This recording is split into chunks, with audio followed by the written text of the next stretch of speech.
Hi, I'm Sumit Bose, and this is the Net Hero podcast. Who's it for? It's for you. If you care about the planet and you care about business. We believe that businesses are responsible for a lot of the damage that has been done to the planet, but they're also responsible for finding the solutions. We need innovation, we need ideas, we need people who are trying to make a difference, and that's what this podcast is about. If you know someone who is trying to make a change, then get them to come along on the podcast. Listen in every week, subscribe, and make sure that you follow us on social media. Our two news platforms, Energy Live News and Future Net Zero, cover everything we do. And this episode is recorded live, so enjoy. Kids, God help us. Why do we have them? No, not in jest. My little one drives me mad. My older one drives me mad. But they are what we live for and what we die for. We love our children and we send them off to school for 6-7 hours, sometimes longer, 6-7, see what I did there, every day. Now, they're in an environment that we think and we hope is safe. But I'm pretty old and I remember my school having asbestos. I remember my school teachers smoking. Now, a lot of those things have changed. But the ability for our kids to have good air and good air quality and safe places to do their studying is becoming a bigger part of the net zero story. Also, how do we make sure that our schools, which run massive electricity bills, are actually saving that money and using it on education? This is a big challenge in net zero and one we've not really talked about on the podcast, which I'm delighted to say I'm going to rectify today with Hannah Gaines from a company called Net Zero Buildings. Hello, Hannah. Hello. You're a mum and you've got two little ones. And I know you've been a school governor, you stood last school governor. Before we get into kind of what you're doing, what your company's doing, what's your take of, did you ever think before you became a parent about kids and schools and kind of anything like that, about, you know, the atmosphere they're in, how, I never did. I don't know what your thoughts are before you become a mum. No, definitely not. It wasn't something I was conscious of. It's one of those things where until it's sort of, raised, you don't really think about it, and situations are just as they are, and that's how you just take them. You don't really sort of delve deeper into the sort of the reasons behind it, or how could things be better and things like that. So it wasn't certainly towards the front of my mind. It was sort of more so, it was sort of my career that sort of started sort of opening my eyes to it, essentially, in terms of how schools should be built and sort of guidelines they should adhere to. And then that made me sort of more and more aware. And then obviously, when you do have children, you've got more of a vested interest in that, because you sort of think, well, I wouldn't want my children to be in that environment. So, I wouldn't really want anybody's children to be in that environment either. So it gets very personal when you start sort of introducing sort of, that to it. What was your school like? Do you have any ideas about anything that you might have been exposed to? Because I said to you earlier, when I was at school, had asbestos. I remember them stripping it out and people going, yeah, don't go down that corridor. That was it. Yeah, well, you know what? When in my secondary school, it was part of the sort of, it's now called the School Rebuilding Programme, but it was called Building Schools for the Future. So my school must have been one of the worst sort of in the country at that time. So as I left, the new one was sort of opened, and I do remember sort of obviously lots of fencing, lots of disruption to sort of my circulation, very busy areas, lots and lots of traffic. And a lot of noise. You don't necessarily sort of understand the pollution side of it when you're in it, because you can't necessarily sort of smell things, and you're sort of busy going about your day as well at that age. But sort of when I look back, I certainly sort of recall lots of things that perhaps would be sort of different now, or there'd be sort of more considerations on that. Yeah, I think it's a very interesting one. The same as, health and safety in the workplace has changed over the last 30 years, 40 years. Same with schools. I mean, schools had, like I said, they had asbestos, they had loads of chemicals, people were just like putting paint out and then not putting ladders. And it was very different times.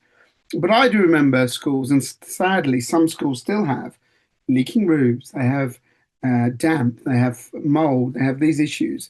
And kids living, basically they're living at school, right, for most of the week. And they're living next to busy roads with lots of pollution. So in terms of kind of our sort of view of schools, is it something that you think we've not really given as much thought to? Because let's face it, they're tiny things. Their biology is very susceptible. And we find now studies saying how much pollution kids are being exposed to as they grow Yeah. up. But it's never been anything that we've really, as a society, looked at massively, have we? No, and it's funny that you raised the point about workplaces and sort of what we expect now. Yeah. Because going back to those sort of, design rules around sort of education and schools, most do meet guidelines in terms of sort of your ventilation, your thermal comfort, and your air quality. But actually, the guidelines are much lower than sort of the minimum rates that you would see in workplaces today. Wow. So that's certainly something that needs to sort of be much more in sort of people's minds as they're sort of designing school builds.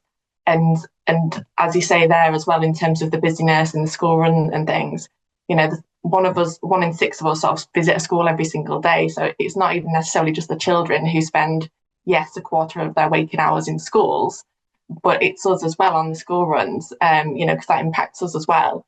It does proportionately impact children more just because Yeah, they inhale a lot more air of compared course. to an adult, just, in proportion to their body weight. So the impact is much, much greater. But they're there all the time. They're in sort of play areas which might be next to a busy road. Their air intakes might be sort of again facing sort of busy areas as opposed to sort of towards the backfields, for example. So there's sort of there is a lot going on. But yeah, it's funny that you mentioned the workplace thing because Yeah.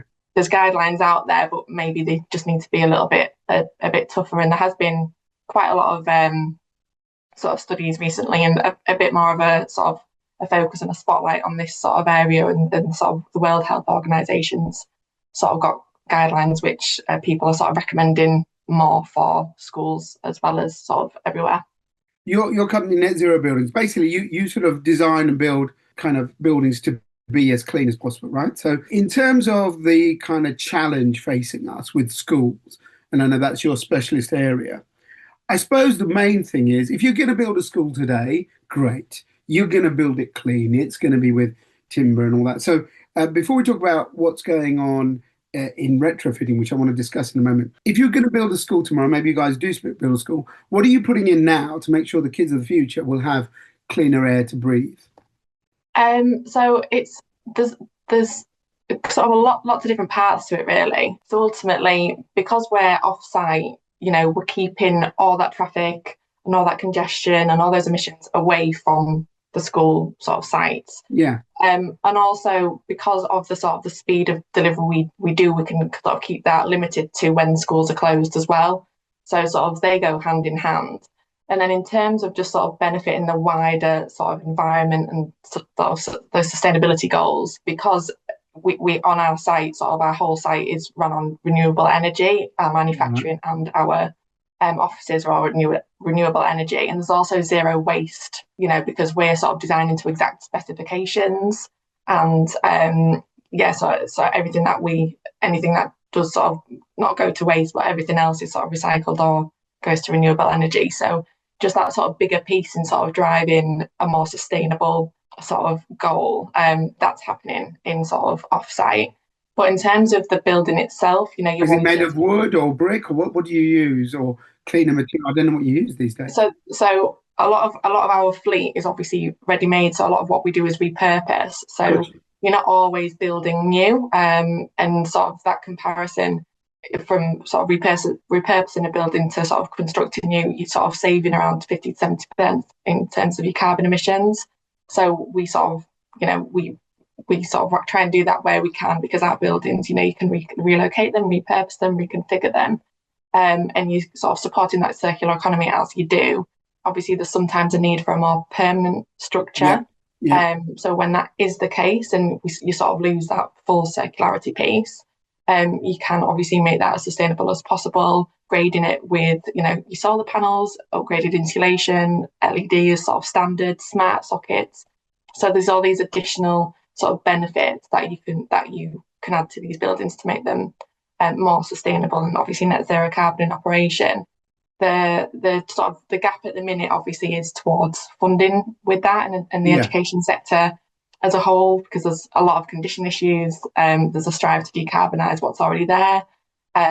So yeah, the sort of focus on investing in these technologies is sort of it's got to be done at some point, but obviously we're waiting for the sort of funding to really, really support that as well. So you use a mix of something I was going to discuss and say, sort of retrofitting, taking a building and repurposing it. But in terms of when you do something new, is it likely? I mean, obviously, no one can tell the future, but these buildings will last the test of time. Because if you look at a lot of our school buildings, they're bloody old. They're, more than 100 years old. They're Victorian things. And whatever they say, they've stood the test of time. But they are leaky, they are cold, they're made of brick, they have all of these things. Are we building modern schools with A, longevity, and B, that they can be built with, I don't know, are you using sort of timber now more than you're using concrete? Are you using kind of like you talk about LEDs, using heat pumps, you trying to make them more kind of breathable but also warm in the winter months? So how are they being designed now to make them fit for the future? I guess ultimately having that flexibility in mind. A lot of the education estate is very fixed. It's based on fixed assets. Everything's sort of very rigid and things are sort of purpose built. But ultimately, the education sector, it changes, hugely over quite short periods of time. So in terms of sort of continuing to build those fixed, rigid assets when we can't sort of predict that far in the future, that's the biggest part really, is that flexibility and that ability to reconfigure. Because I think it's around about 70% of buildings that are sort of on schools today are going to be used in 2050. But, it just sort of looking back 20 years in the changes of sort of the amount of pupils in independent schools or the amount of children with SEN, the amount of people registering in higher education, like it fluctuates massively over just that 20-year period. So in another 20 years, I think that the main goal is to be really, really flexible. And what schools do and Multi Academy Trust is obviously they centralise a lot of their resource now in terms of sort of making their schools more efficient and more sustainable. And with something as flexible as sort of modular construction, you can do that with your assets as well. So gotcha. I think that's the biggest piece. But in terms of quality, the quality's there, they can stand the test of time. But for me, that biggest benefit is being able to react to what the requirement will be in 20 years. What do you see the challenge when you go around a school? Well, I mean, I talked about some things earlier, like, damp and, leaks and things. These are obvious. But what sort of things do you see that worry you about how they'll affect kids' health? So I guess just taking it back to sort of what creates an optimum learning environment. So the 5 key things are your air quality, your air temperature, your acoustics, your lighting, and your ergonomics and how the space is used. Right. So sort of really fundamentally, they're the sort of things to look out for. So issues arise around sort of condition. So that obviously looks at your sort of your air quality, your lighting, and your temperature. And air quality can be what, just clogged up air conditioning units or things like that with dust, that sort of stuff, as simple as that.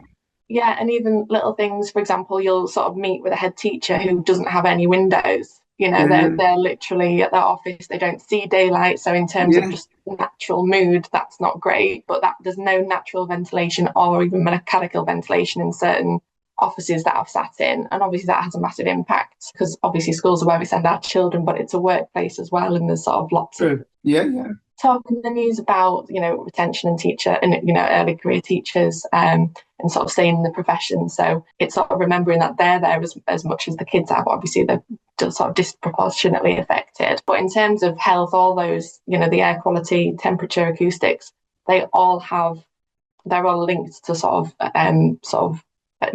adverse health related sort of issues. So taking into account sort of acoustics, a noisy classroom will raise sort of a teacher's heart rate. God, not half, yeah.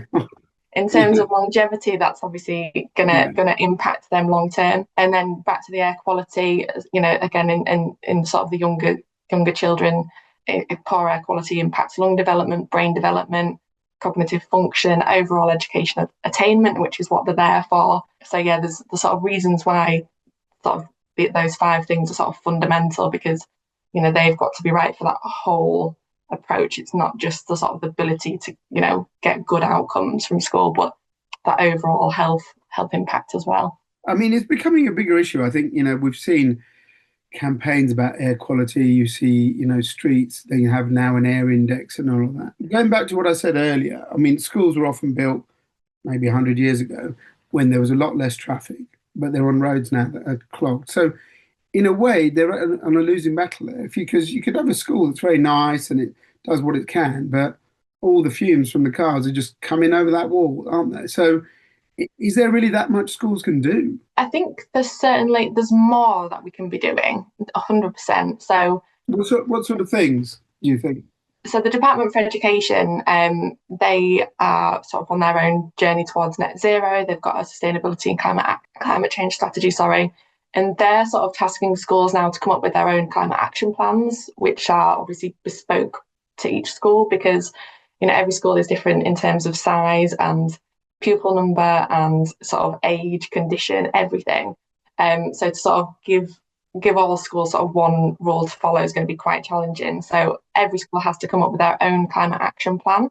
They all have to have their own sustainability lead.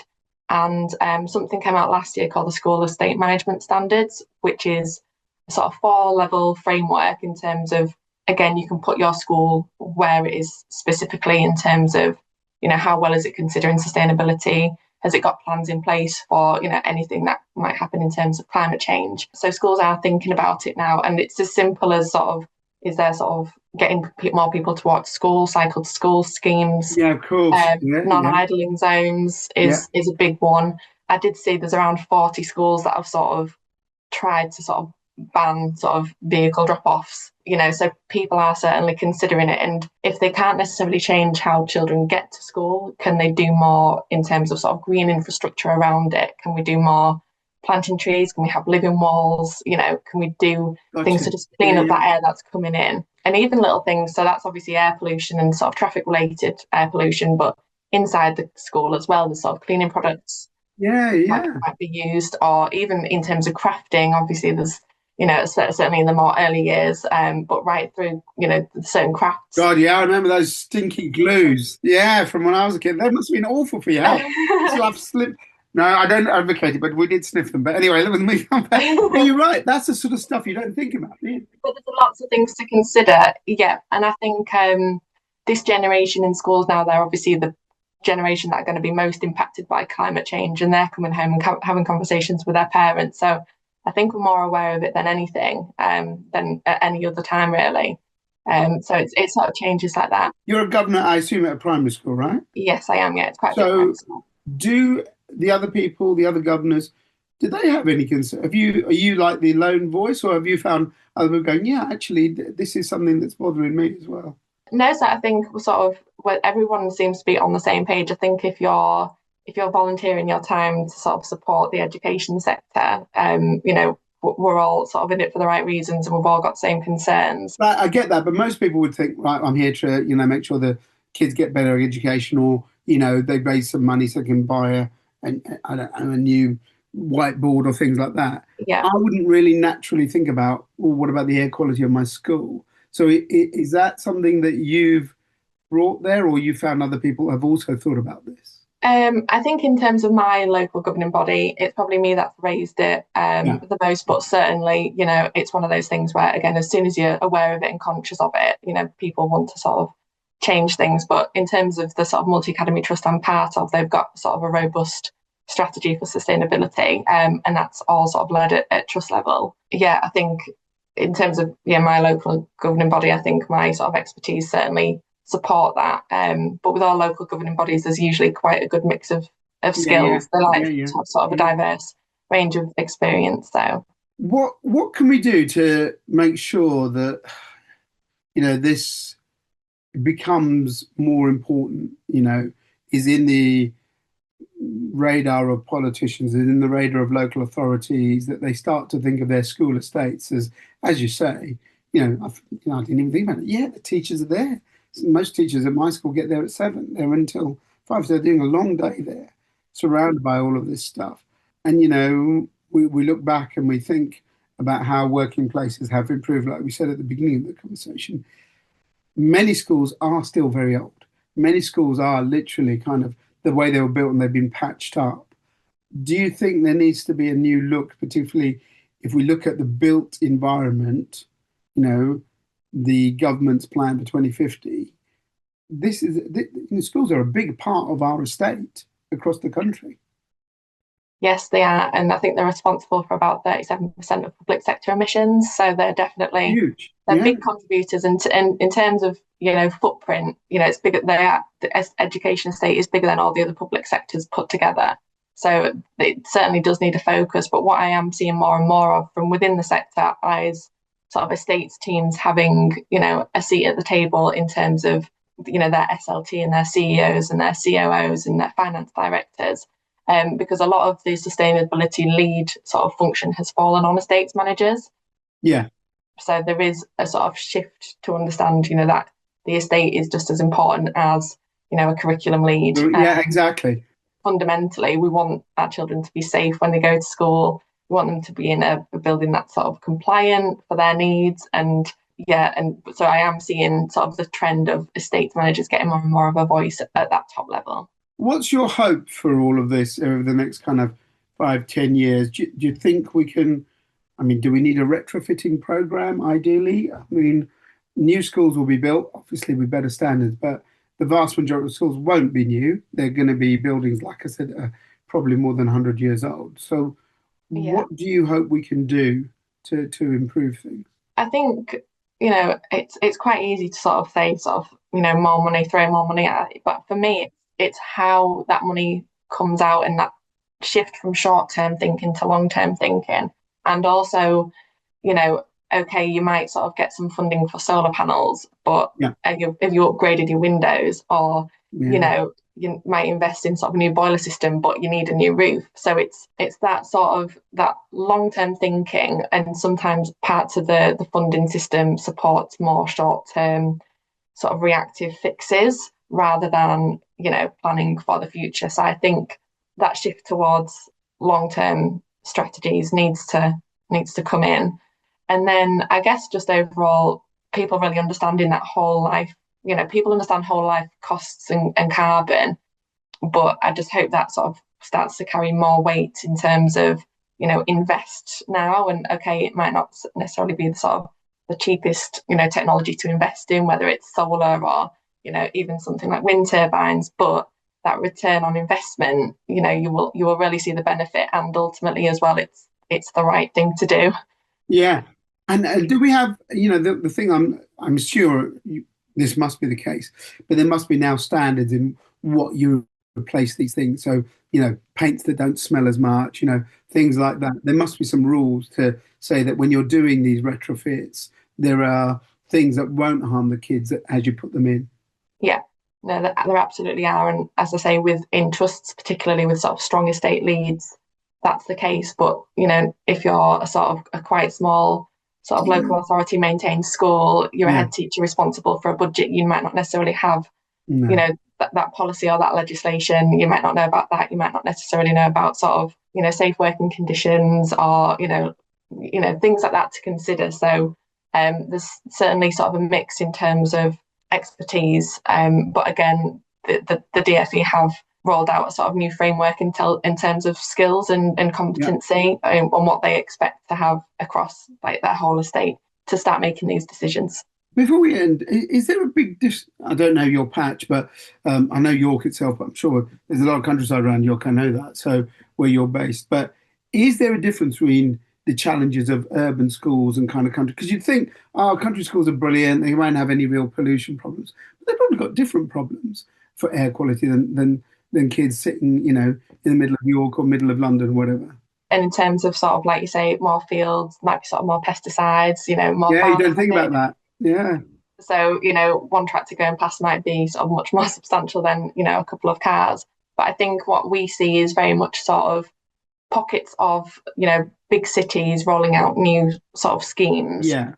To eventually sort of become best practice in the smaller ones, but I think again, sort of investing in things like CO2 monitors with sort of real-time reporting, you can certainly react, if you're sort of quite comfortable that your school, it's well ventilated, it's got lots of natural ventilation, there's been investment in sort of mechanical strategies as well, then I think just having a sensor in place to sort of make sure that happens. But yeah, you certainly see sort of big rollouts happen in London, or places of sort of much more sort of busy areas, and then sort of being rolled out as best practice. Finally, you talked earlier about this, and I think it's very interesting. it's a pretty easy win to plant more green things, isn't it? And I go to still, luckily, my kid's school is there's some, trees in the playground. There's some stuff around it, but other schools are not like. Is that an easy win that schools can do? Is just put some more greenery around? I think it is an easy win, but it's sort of what that impact is. So how many trees do you have to plant for it to have sort of a big impact? But certainly just, I think sort of the more green spaces there are around, there's more sort of environmental stewardship to make those green spaces nicer in terms of just how greenery sort of makes you feel in nature.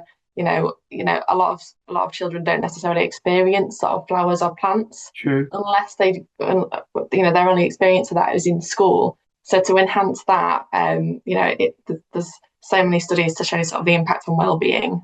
I think it's an easy win, not just for sort of air quality, but just that overall sort of feeling of sort of well-being for children in schools. Listen, thank you very much for your time, and it's been very interesting because I think it's one of those things we never think about, but we, most of us, well, I would say all of us, but some of us not, have been to school, so we should know how important they are. Best of luck with what you're doing. I think it's very good work. Thank you, Hannah, for your time today. Thank you very much. Thank you. What do you think, ladies and gents? Get in touch on social media. You know what to do. The handle for the Net Hero podcast. My thanks to Zoe for production this week, and we'll see you on the next episode. You've just heard the Net Hero podcast from FutureNetZero.com. Join us as we help you find ways to cut your carbon footprint as we head towards net zero. Subscribe and follow us on social media. FutureNetZero.com. Better business, better planet.